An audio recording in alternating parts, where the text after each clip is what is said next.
En 216 avant notre ère, l'un des jours les plus sombres de l'histoire romaine est arrivé.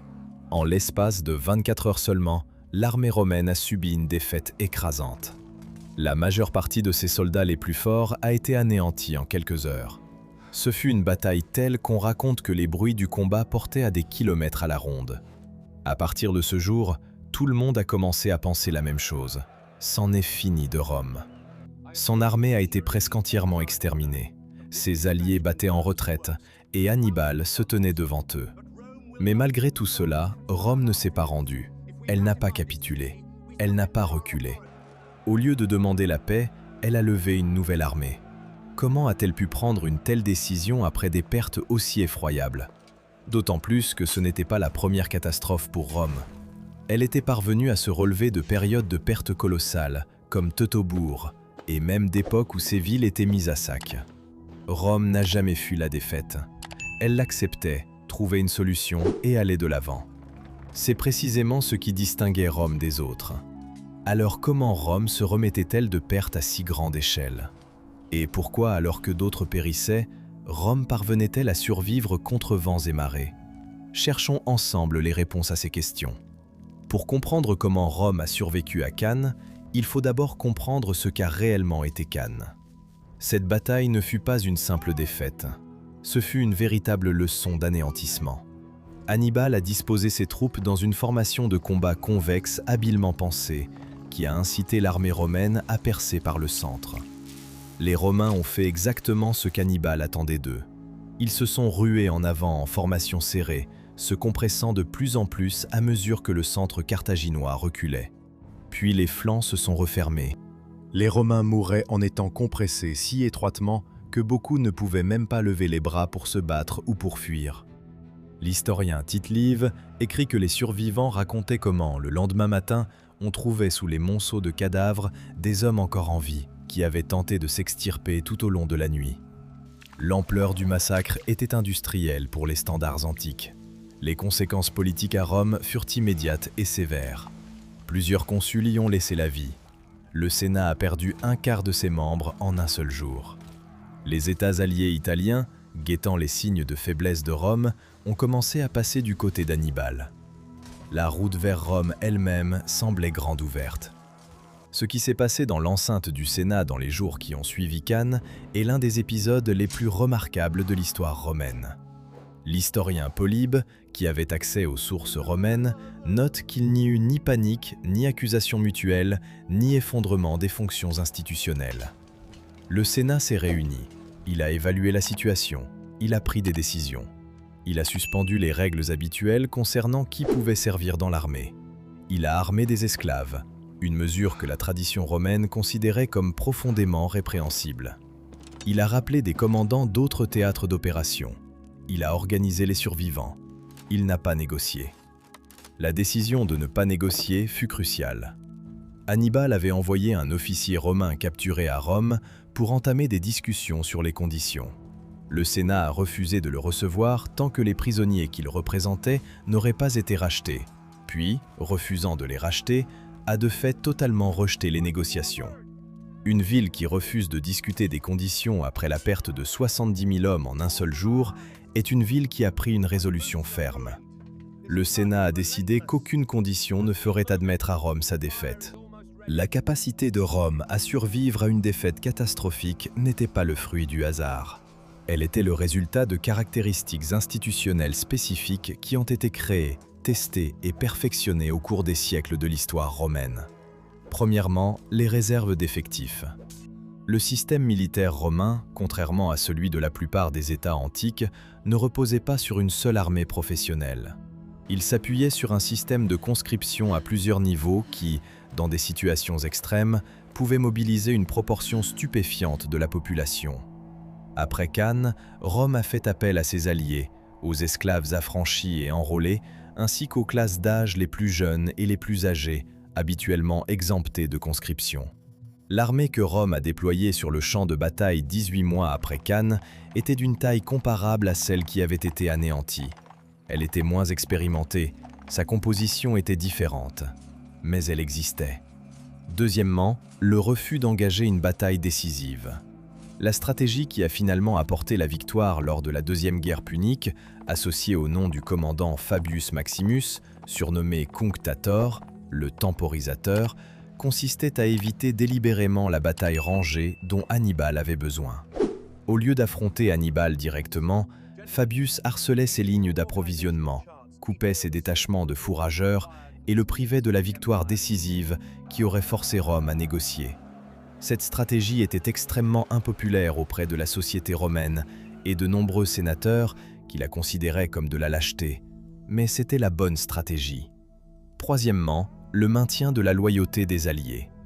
L'un des calculs stratégiques d'Hannibal était que les alliés de Rome déserteraient en masse après une défaite suffisamment catastrophique de Rome.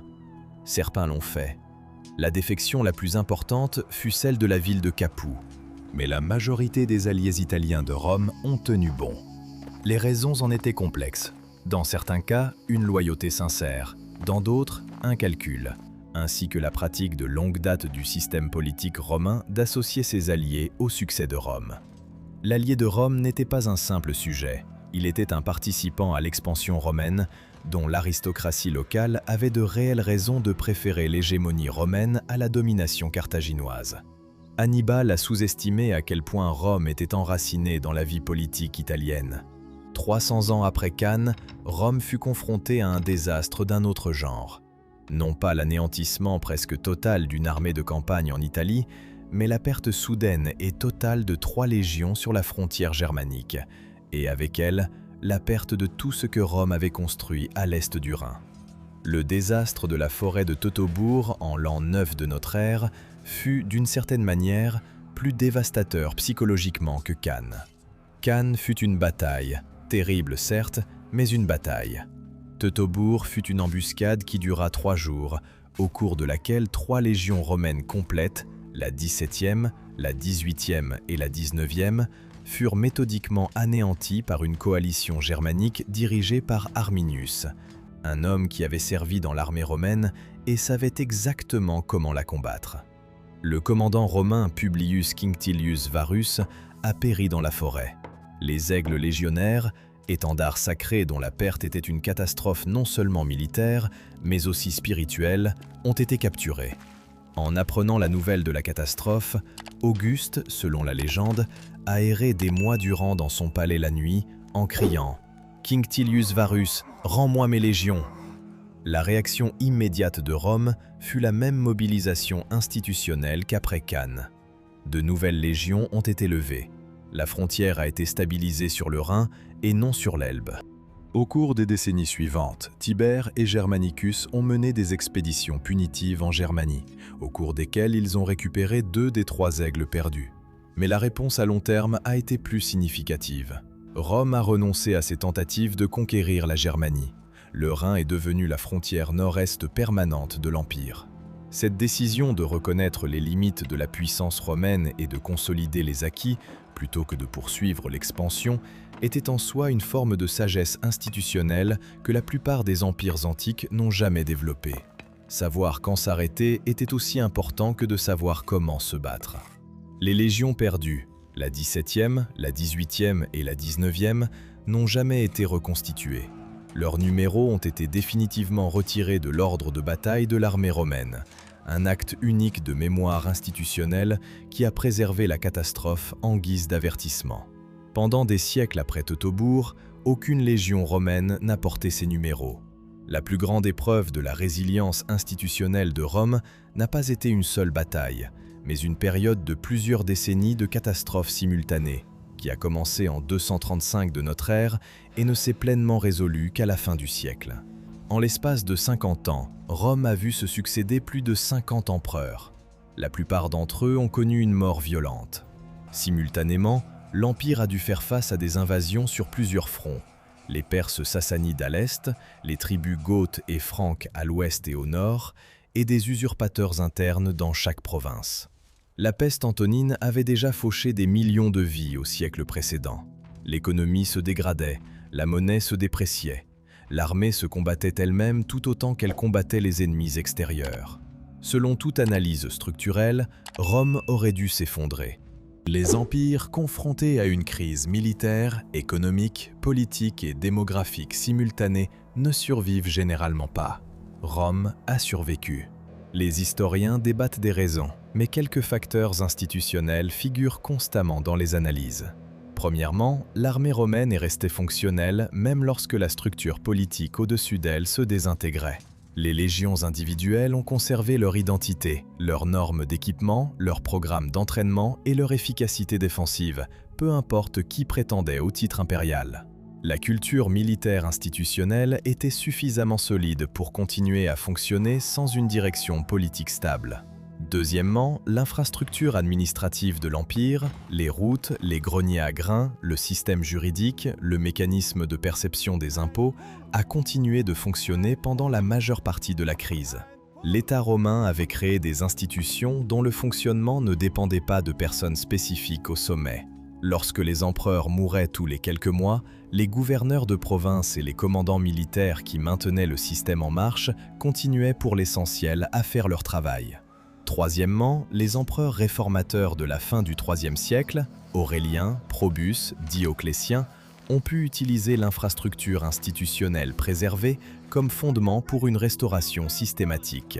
Ils n'ont pas eu à reconstruire l'État romain à partir de zéro. Ils ont dû réparer et réorganiser un système qui était endommagé, mais non détruit.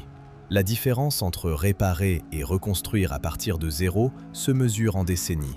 La capacité de Rome à survivre à ses pires défaites révèle quelque chose sur la conception des institutions qui dépasse le cadre de l'histoire militaire. Le schéma que l'on retrouve à travers Cannes, Teutobourg et la crise du IIIe siècle est cohérent. Rome a survécu non pas parce qu'elle avait les meilleurs généraux, les meilleurs soldats ou plus de chances que ses ennemis. Elle a survécu parce qu'elle a bâti des systèmes militaires, politiques, administratifs, sociaux, qui étaient plus résilients que les catastrophes auxquelles ils ont été confrontés. La résilience, dans ce sens, signifie quelque chose de très concret. Cela ne signifie pas l'absence de dommages. Après Cannes, Rome a été véritablement mutilée. Son armée a été anéantie, ses alliés ont vacillé, sa classe politique a subi des pertes colossales. Après Teutobourg, Rome a perdu définitivement un territoire et a abandonné un objectif stratégique pour lequel elle avait consacré des décennies. À l'issue de la crise du IIIe siècle, Rome en est ressortie plus petite, plus militarisée et économiquement plus faible qu'elle ne l'était auparavant. La résilience signifie la capacité d'encaisser les dommages et de continuer à fonctionner, de perdre sans être détruit, de subir des échecs mais sans s'effondrer. Rome possédait cette capacité parce qu'elle l'avait délibérément construite au fil des siècles, en utilisant la même approche systématique que celle qu'elle appliquait à tout le reste. Une conception institutionnelle qui répartissait les risques, des systèmes redondants capables de se relayer en cas de défaillance de l'un d'eux, et une culture qui traitait l'échec comme un problème à résoudre, et non comme une fatalité à laquelle il fallait se résigner. Le refus du Sénat de négocier après Cannes n'était pas un entêtement irrationnel. C'était l'expression d'une culture institutionnelle qui avait fondamentalement décidé. Il n'y a pas de défaite dont il soit impossible de se relever. Cette décision, soutenue avec constance pendant des siècles, est devenue une prophétie autoréalisatrice. Rome survivait à ses pires défaites parce qu'avant même ses défaites, elle avait décidé que survivre, c'est ce que fait Rome. Il a semblé que Rome s'était effondrée à de multiples reprises au cours de l'histoire. Cannes, Teutobourg et la crise qui a suivi des siècles plus tard. La plupart des empires n'y auraient pas survécu. Mais Rome n'était pas comme les autres. Pour eux, ce n'était pas la fin. Ce n'était qu'un point d'arrêt. Car Rome n'était pas seulement concentrée sur la victoire. Elle savait aussi comment se remettre d'une défaite. C'est précisément ce qui la distinguait des autres. Les guerres n'étaient pas toujours gagnées. Des armées pouvaient disparaître en un instant. Mais tant que le système restait intact, il y avait toujours une issue. C'est peut-être pourquoi, après chaque défaite, cette armée devenait plus dure, plus expérimentée. La question principale est, à votre avis, qu'est-ce qui fait la force d'un empire? La capacité de ne jamais perdre? Ou la capacité de se remettre sur pied, sans abandonner après une défaite?